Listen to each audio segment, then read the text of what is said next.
মায়েদেরকে বলেছিলাম, ও মা, আপনি আপনার সন্তানকে কয় মাস দুগ্ধ পান করাতে পাবেন জানেন?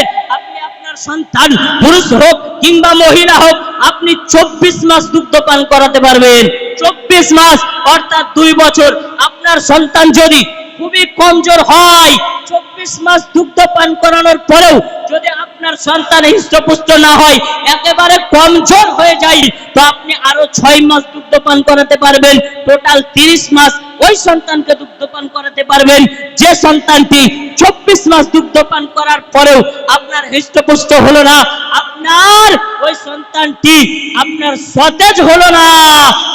সামিনে কেরাম, বলতেছিলাম নামাজ সম্পর্কে আপনাদেরকে হাদিস শুনিয়েছি। আল্লাহর নবী পাক সাল্লাল্লাহু তাআলা আলাইহি ওয়াসাল্লাম বলেন, ইন্না আউয়ালা মা ইউহাসাবু বিহিল আবদু ইয়াউমাল কিয়ামাতি সালাতাহু। বান্দাদের কিয়ামতের ময়দানে আল্লাহ রাব্বুল আলামিন সর্বপ্রথমে আপন বান্দাদের নামাজের হিসাব নেবেন। আরে নামাজ যাদের সঠিক থাকবে তাদের অন্য অন্য আমলগুলো, অন্য অন্য ইবাদতগুলো, অন্য অন্য বান্দেগিগুলো সঠিক থাকবে। আর নামাজে যাদের ছন্ন ছাড়া হয়ে যাবে, অন্য অন্য আমলগুলো পর্যন্ত আপনার ছন্ন ছাড়া হয়ে যাবে।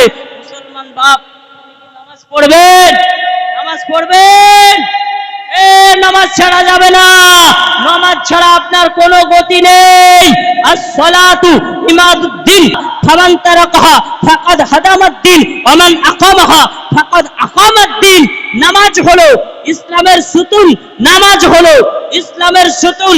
আর এই নামাজকে যারা ছেড়ে দিয়েছে তারা ইসলামের মধ্যে ঘাটতিটাকে এনেছে, তারা ইসলামের সুতুনকে ভেঙেছে। নামাজকে যারা কায়েম করেছে তারা ইসলামকে মজবুত করেছে, তারা ইসলামকে আঁকড়ে ধরেছে। মুআজ্জাজ সামিনে کرام, as-salatu নূরুল মুমিনিন, নামাজ হলো মুমিনের নূর। as-salatu মিরাজুল মুমিনিন, নামাজ হলো মুমিনের মেরাজ। এই নামাজের মাধ্যমে আল্লাহর দিদার হয়ে যায়। মুআজ্জাজ সামিনে کرام, আজিজান মুহতারাম, তো নামাজ আমাকে আপনাকে পড়তে হবে। এই জালসা সাজিয়েছেন, আপনারা অনেক অনেক টাকা খরচ করেছেন, অনেক অনেক পরিশ্রম করেছেন। যদি নিজের জীবনের মধ্যে পরিবর্তন না নিয়ে আসতে পারেন, এরকম জালসা সাজিয়ে কোনো লাভ হবে না। আপনি শুধু জীবনী শুনলে হবে না, শুধু জালসা শুনলে হবে না, আপনাকে আপনার জীবনের মধ্যে পরিবর্তন নিয়ে আসতে হবে। সকলে একবার ওয়াদা করুন যে ফজর থেকে ইনশাআল্লাহ নামাজটা জামাত সহকারে আদায় করব। এই কমিটির ভাইরা ওয়াদা করুন, আপনাদেরকে দিয়েই আপনারাই হলেন আপনার আগামী দিনের ভবিষ্যৎ। আগামী দিন আপনাদেরকে দিয়ে চলবে, আপনাদেরকে দেখে। নারায়ে তাকবীর, নারায়ে রিসালাত। সাইদ আলী 1000 টাকার দাতা, আল্লাহ তুমি মুছে দাও তাদের জীবনের গুনাহ কাটা। ও কমিটির ভাইরা ওয়াদা করেন তো, আর সাথে সাথে বলেন, হাত তোলেন তো, কয়েকজন ব্যক্তি দেখতে চাই যে নামাজ সকালে জামাত থেকে আদায় করব। টাকা চাইনি, এখন আপনাদের কাছে টাকা চাইনি, টাকা এতক্ষণ চেয়েছি। নামাজের জন্য আহ্বান করছি, জান্নাতের পথ আপনাকে দেখাতে চাইছি, সঠিক পথ আপনাকে দেখাতে চাইছি। এই যে হুজুর বসে আছেন, হুজুরের মুখ থেকে আলোচনা আপনারা শ্রবণ করবেন। আর ইনি এসেছেন কত দূর থেকে জানেন? সুদূর বর্ধমান থেকে আপনাদের খিদমতে চলে এসেছেন।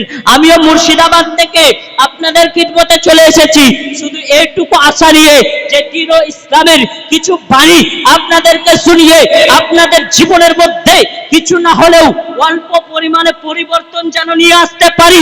আলিম সমাজ এরই কারণে নিজের জীবনকে বিলিয়ে দিতেছে, নিজের আরাম আয়েশকে বিলিয়ে দিতেছে। আর আপনারা মনে করছেন জীবনী সুর শুনে নিলেই মনে হয় আমরা পার হয়ে যাব। না, আল্লাহ আপনাকে জিজ্ঞাসা করবে না তোমার গ্রামে তুমি জালসা দিয়েছিলে কি দাওনি। আল্লাহ আপনাকে জিজ্ঞাসা করবে না তুমি ফাতিহা করেছিলে কি করনি। আল্লাহ তোমাকে জিজ্ঞাসা করবে তুমি নামাজ পড়েছো কি পড়নি, তুমি রোজা রেখেছো কি রাখোনি, তুমি যাকাত দিয়েছো কি দাওনি। এগুলো আল্লাহ আপনাকে জিজ্ঞাসা করবে। নামাজ আপনাকে পড়তে হবে।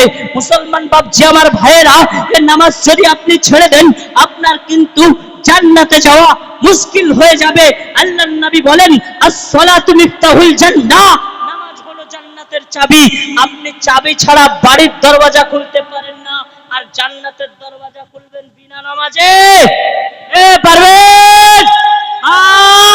সম্ভব হবে না।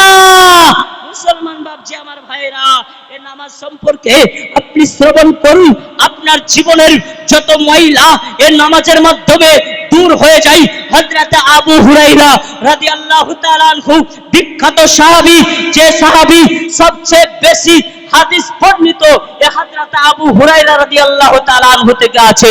এ হযরত আবু হুরায়রা রাদিয়াল্লাহু তাআলা আনহু থেকে একটি হাদিস বর্ণিত, নবী বলতেছেন, বলে ও সাহাবায়ে কেরামগণ, তোমাদের বাড়ি,